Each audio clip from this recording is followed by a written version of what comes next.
Your inner being is he who men call God. Neville Goddard. Okay, this is a part of the conversation that some people may find a little offensive, and that's okay.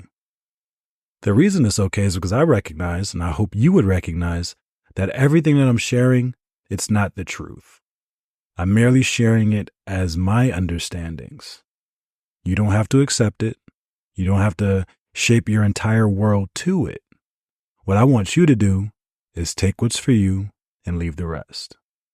See the possibility that I'm presenting and shape your life however you will. So, what is God?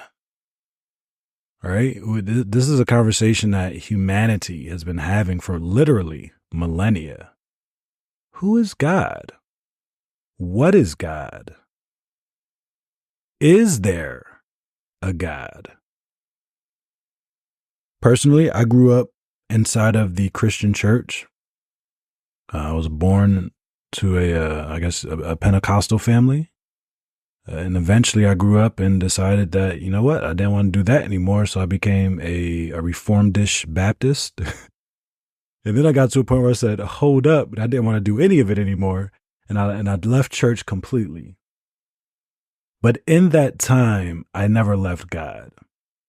Right? I don't believe that's possible. And here's why. Because God is literally everywhere. There's nowhere that I could go to get away from God.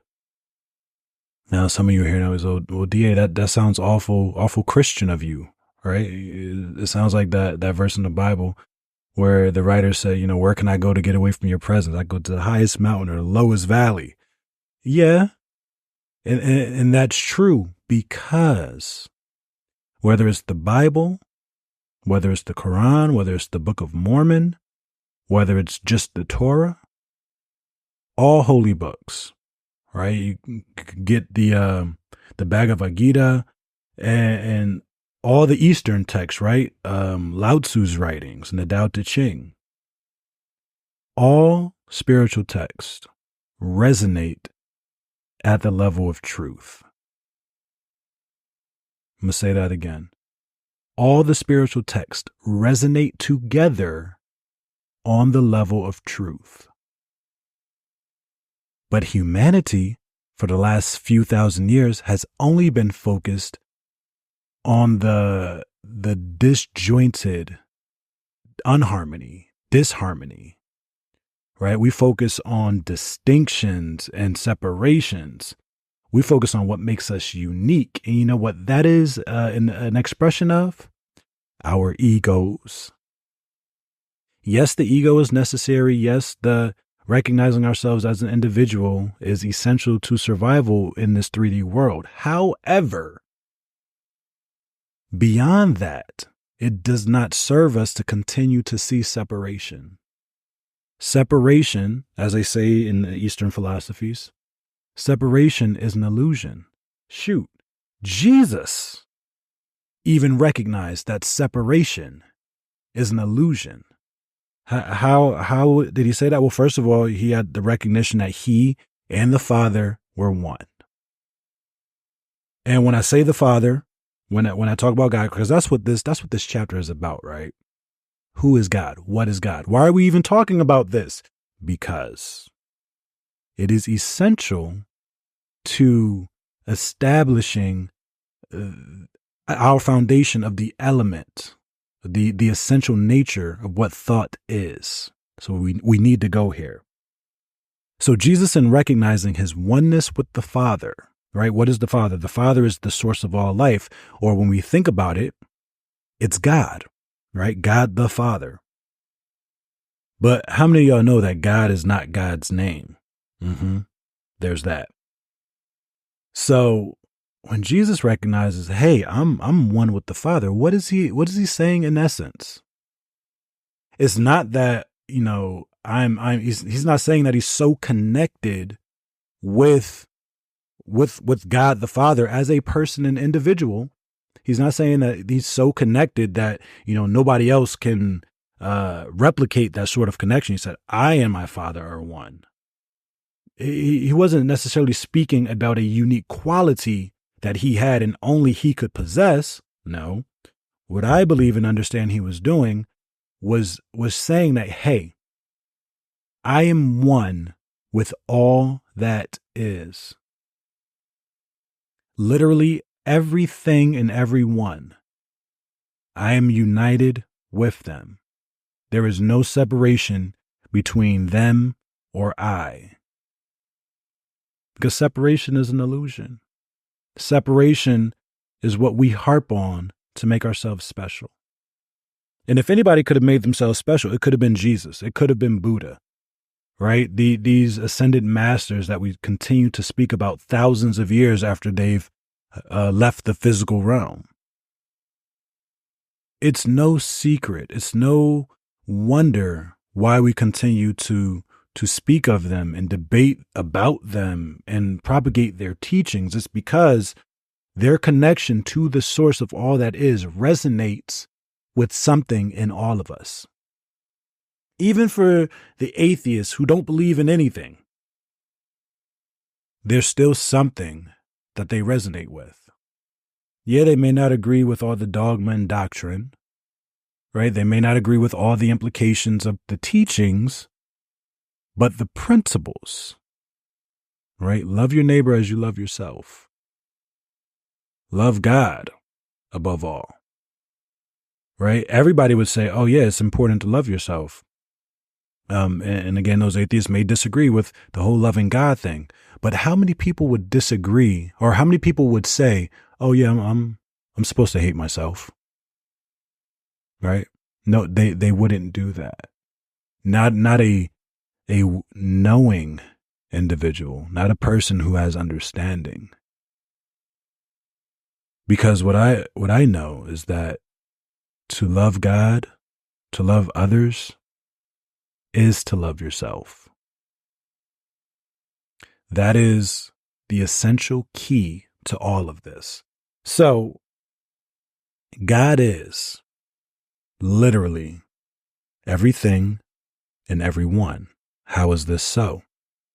Because God isn't merely a person separate from us, far off and away in heaven.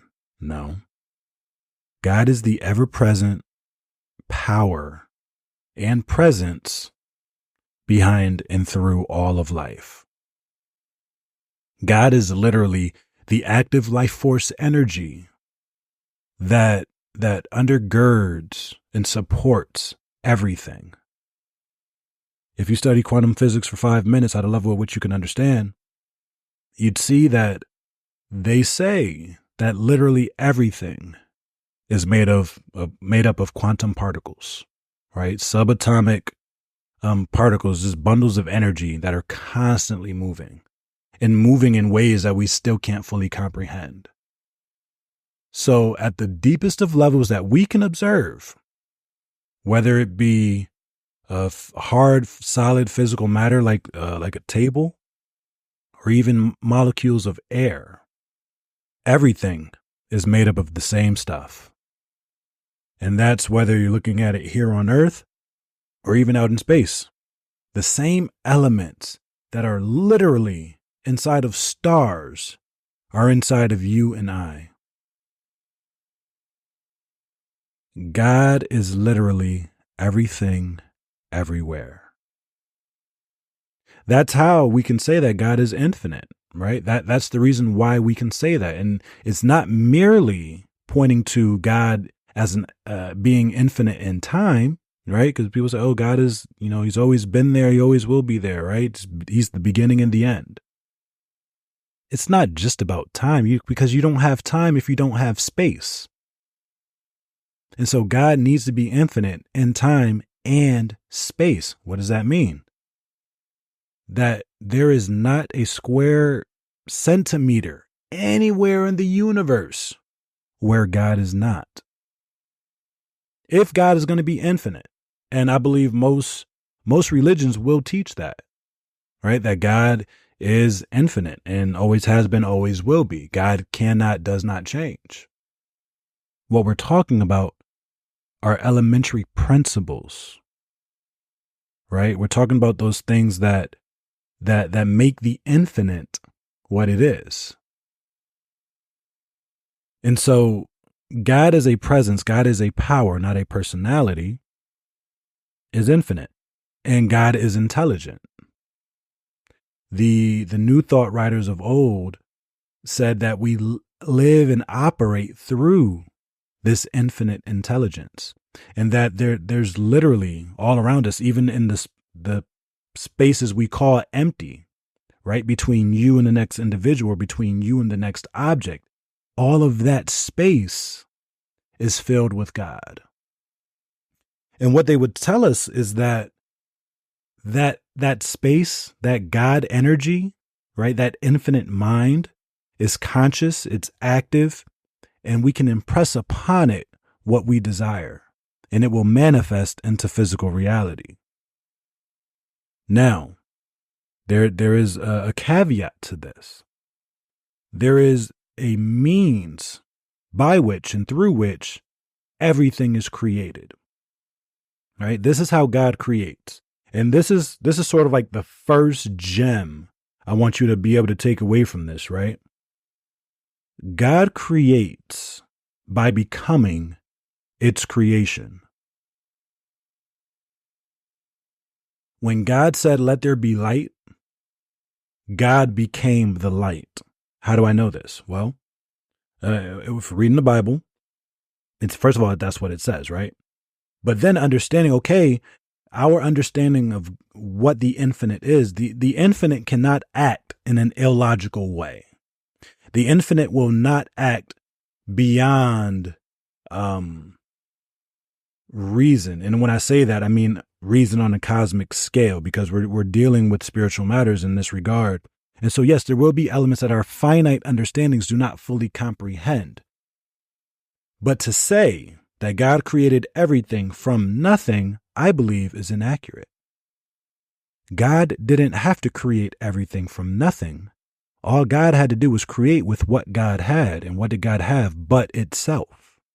As infinite, cosmic, thinking, active energy. When God said, "Let there be light," God itself became the light.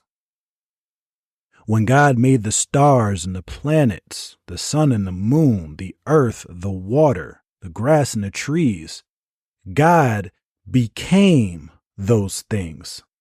And remember, we're talking about God as a power, God as a presence. The energy, the ground of being, as the philosophers called it, from which everything comes. That's what God is. Everything is merely a different expression of vibration of the same energy, put together in different combinations. So again, separation is an illusion. And so God becoming what it's thinking about, right? So again, before God said, "Let there be light," God needed an idea of what light would be, so that after it was spoken, after that vibration went out, God became it. Because God, as infinite cosmic thinking creative energy, the voice, more or less, the thought going out, was the creation itself. Let me try to say that again so it makes more sense. We understand that everything is vibrating. Again, quantum physics tells us that at the deepest of levels, nothing is static. Everything is vibrating. There is a Bible verse that says that heaven and earth shall pass away, but my word shall remain forever. We understand through thermodynamics that energy is not created or destroyed.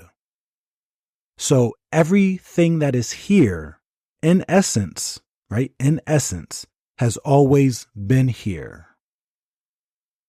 Everything that is present on the earth right now, from an energetic standpoint, has always been here. Why? Because the infinite source, the infinite cosmic energy that we refer to as God, source, has always been here. If energy is not created or destroyed, it hasn't gone anywhere and it will never go anywhere. All it does is transform itself into varied expressions. And so you have been here always. Not this physical flesh version of you, but you as a soul, as a spirit. You are an extension. You are an individualized expression of this infinite cosmic mind. And so this is what gives you the ability to think of a thing and then create it. Just as God creates by thinking, by becoming, we possess the same qualities and characteristics. We possess that same attribute to be able to think of a thing, to envision ourselves as a thing, and then become it. But what gets in our way, right? This is where being in control of our thinking and our thoughts is such a fundamental role in how our lives turn out. Because often we will envision a grander version of ourselves. We will begin to set out to do a thing, and what will happen inevitably, we'll face fear, we'll face doubt, we'll face uncertainty. But y'all, can there really be any fear in the mind of God? I think not. When we recognize our connection to the source of all things and we recognize our identity as a reflection of that infinite source and power, there's nothing that you will not be able to do. Yes, even fly. Well, now, without the aid of external propellers, probably not. But the Wright brothers did it. Their father, who was a preacher, told them that they were going to hell for thinking that they would be able to give flight to humanity. But the Wright brothers recognized, right? They heard a voice inside of them that said, hey, this would be possible. They tapped into the infinite law, right? That exists inside of this 3D reality. Yes, there is gravity, but if you work with gravity a particular way, you can fly. And they figured out how. And so, infinite mind, God, spirit, source is always in operation, working in us and through us as us. God is everywhere, at every point of time and space, inside of and working through you and I. And this is what is so important about getting still and getting quiet in our lives, because when we do that, we open up the space to actually hear the infinite speak to us. This is how, or this is why, in those moments where we're loosely distracted, but we're still kind of present, that we'll receive what a lot of people call those downloads. What it is inspiration. It's the infinite spirit rising up inside of us, and we are filled with it. And so what an inspiration is really God basically tapping you on the shoulder, say, hey, check this out. And we stop and say, ooh, that's a good idea, right? Where did that come from? Where did that idea originate? Because it wasn't inside of your brain. If it was inside of your brain, you may have accessed it before. But this feels brand new. This is different.